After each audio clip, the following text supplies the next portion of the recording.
Thank you very much, Honorable Speaker. Honorable Speaker, I want to say something very briefly, especially in regards to not just this appointment, but all of them. Number one, Honorable Speaker, is based on actually my experience as where I was serving before, and something I reflected upon yesterday, that even as we talk about the people who are the people who are joining government in various departments and ministries, it is important for all of us to understand the challenges which they are coming to solve.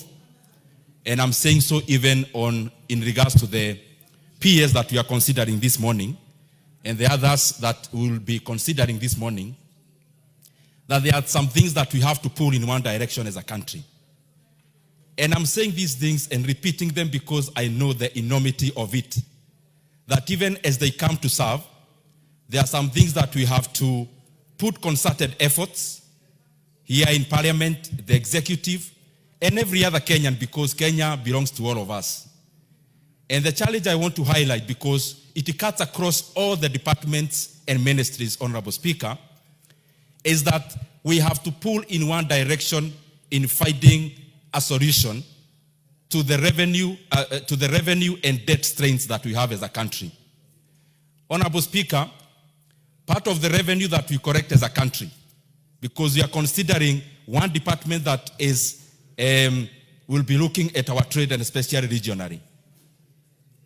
Honorable Speaker, the challenge that we will have and the challenge that the nominees will have, Honorable Speaker, is to be able to find solutions within whatever area that we are serving, concertedly, that we find a solution around our debt and revenue.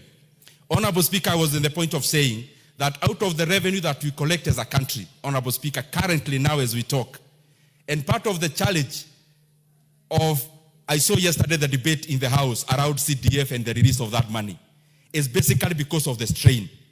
That after collecting 2.4 trillion Kenya shillings, Honorable Speaker, after collecting 2. Order, Honorable NDINDI.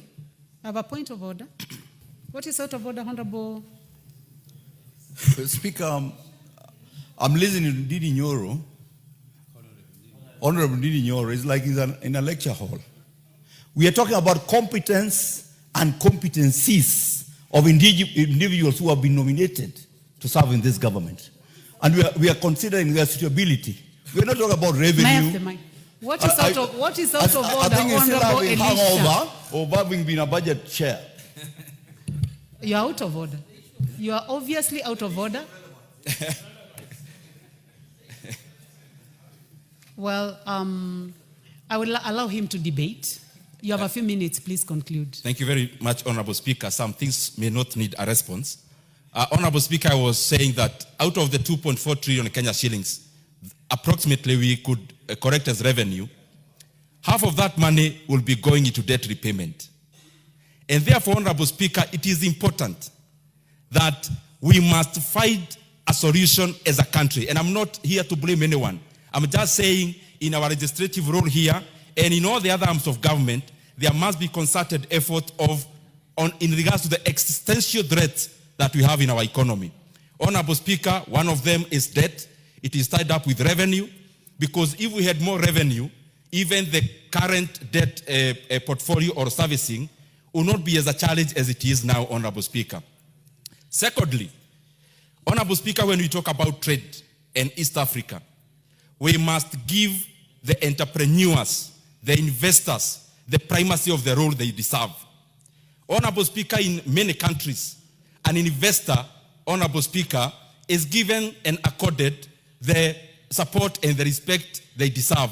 Because, Honorable Speaker, when you come in as an investor in Kenya, you are not doing the country is not doing you a favor. It is actually you doing the country a favor.